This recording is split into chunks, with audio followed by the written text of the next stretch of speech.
75 سال گزر گئے ہیں، ہم آج بھی 75 سال گزر گئے ہیں، ایک دائرے میں چل رہے ہیں. We are moving in a circle all the time. ہم ایٹمی طاقت ضرور بن گئے اللہ تعالیٰ کے فضل و کرم سے. اگر ایٹمی طاقت آج نہ ہوتے تو ہمارے آج معاملات اور بھی زیادہ کمپلیکیٹڈ ہوتے، لیکن کم از کم ایٹمی طاقت نے پاکستان کی سرحدوں کو ہمیشہ کے لیے محفوظ کر دیا، اور دشمن کے دانت ہمیشہ کھٹے رہیں گے. وہ میلی آنکھ سے پاکستان کی طرف کبھی نہیں دیکھ سکتا.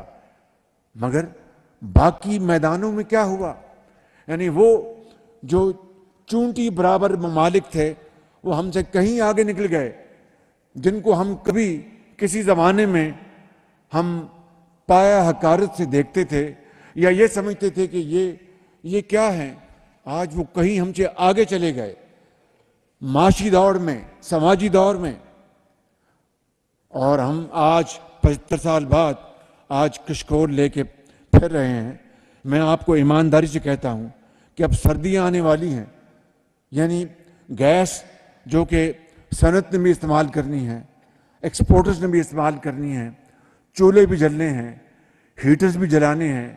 اور وہ لوگ 3 کروڑ افراد جو اس وقت اس سیلاب سے متاثر ہیں، وہ آج خیموں میں آج ان کو گرمی شد لگتی ہے.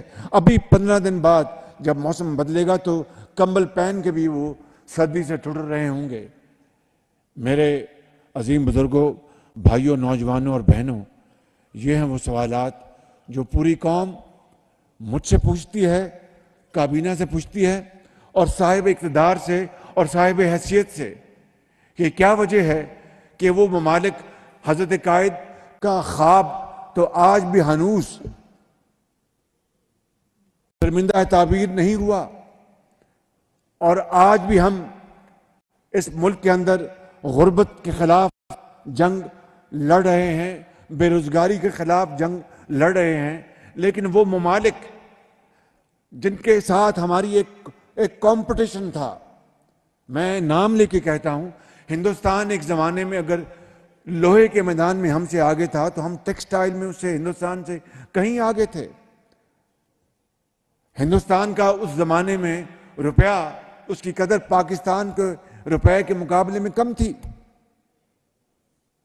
ایسے ممالک قرب جوار میں جن کی جی ڈی پی ہم سے کہیں پیچھے تھی، ہماری ان سے کہیں آگے تھی، آج وہ آسمانوں سے باتیں کر رہے ہیں.